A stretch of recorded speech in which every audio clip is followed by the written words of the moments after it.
మీ ఫోన్లో last Google search ఏంటిది?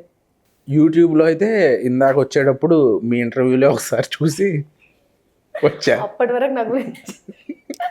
అప్పటి వరకు నేను నన్ను ఎక్కడ చూడలేదండి. చూశాను రీసెంట్గా ఏమేం చేశారా, అసలు మీరు ఏం అడుగుతారా అనేది చూశాను. అంటే నేను మిమ్మల్ని అడిగేది ముందే దాంట్లో ఎందుకు ఉంటుందండి? అసలు మీరు ఇట్లా ర్యాపిడ్ ఫైర్స్ అడుగుతారా, ఏం చేస్తారా అనేది చూశాను. ఓకే అండి. నందు గారు చేశారు కదా, అది చూసి సగంలో ఆపేసా. ఎందుకని? అది చాలా అనిపించింది అందుకని. నిజమండి, నిజంగా నిజం.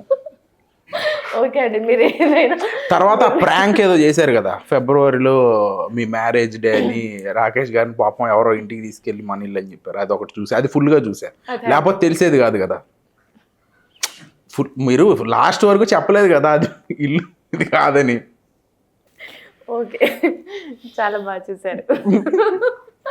ఏంటి నందుగారి ఇంటర్వ్యూ సగంలోనే ఆపేశారా? అక్కడనే అర్థమైపోయిందా? తర్వాత మీరు కింద రాకేష్ గారిది ఉంది, మీ ఇద్దరు కాంబినేషన్ లో చూద్దామని చూసారు.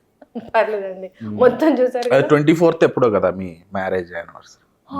మీ మ్యారేజ్ యానివర్సరీ ఎప్పుడండి? April 18th. Great. Next day Sasivadana release అండి. అంటే అదే మన అట్లా పెట్టుకున్నారా? కాదు, మ్యారేజ్ డే సందర్భంగా అట్లా ఏం లేదు. అట్లా పెట్టరండి. ఏమో ఈ మధ్య దేనికి ఎది పెడుతున్నారో అర్థం కావట్లేదు, అడగాల్సి వచ్చింది. ఓకే, రెట్రో హీరోయిన్స్వి 7 మంది నేమ్స్ చెప్పండి, ఫటాఫట్ చెప్పండి. రెట్రో అంటే ఎప్పుడు ముందు? అంటే అమ్మ వాళ్ళ జనరేషన్.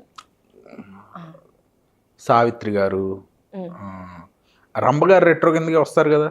అంటే కాదండి, రారండి. రాధ గారు, సావిత్రి గారు, జయప్రద గారు, జయసుధ గారు, జమున గారు, షావుకార్ జానకి గారు. ఏంటండి షావుకార్ జానకి? ఆవిడ హీరోయిన్ అండి, మీకు తెలుసా? మీకు ఐడియా? మీరు అంటే నేను ఈ జనరేషన్ కదండి. నేను మరి అప్పుడు కాదండి, నేను ఇప్పుడు. తెలుసండి షావుకార్ జానకర్ గారు, తెలుసు. ఏ సినిమా చేశారండి ఆవిడ పాపులర్ అయింది? ఏ సినిమా? వద్దులేండి ఇంకా. అంటే ఆవిడ చేసిన షావుకార్ సినిమా వల్లనే ఆవిడకి షావుకార్ జానకి అని పేరు వచ్చింది కదా. Okay, nice. చప్పట్లు కొట్టిన అందరూ. సినిమాలో ఆవిడ క్యారెక్టరైజేషన్ షావుకార్ జానకి అండి. అంటే తెలుసండి నాకు ఆవిడ. కలిసారా? అంటే నేను ఈ జనరేషన్. ఏంటండి మీరు బాబోయ్, మీకు బిగ్గెస్ట్ ఫియర్ ఏంటిది? ఫియర్ అని కాదు కానీ సక్సెస్ అవ్వాలనే ఇది ఎక్కువ. ఫెయిల్ అవ్వకూడదనే ఫియర్. ఓకే, సక్సెస్ అవ్వాలి అని పట్టుదల ఎక్కువ. ఇంకా ఫైనల్ క్వశ్చన్ అండి, మీకు బాగా నచ్చిన యాంకర్ ఎవరండి? మీరే రండి. థ్యాంక్ యూ సో మచ్ అండి, ఆన్సర్ రావాలనే ఈ క్వశ్చన్ అండి. అన్ని ఇంటర్వ్యూల్లో అడుగుతారండి? లేదండి, మీ ఇంటర్వ్యూలోనే అడిగాను. అన్ని ఇంటర్వ్యూలో ఈ క్వశ్చన్ నేను అడగలేను, ఎందుకంటే ఈ ఇంటర్వ్యూ నాకు చాలా డిఫరెంట్ అండి. ఈ ఇంటర్వ్యూ నాకు లైఫ్ అంతా గుర్తుండిపోయే ఇంటర్వ్యూ ఇది. చాలా బాగా చేసామండి, థ్యాంక్ యూ.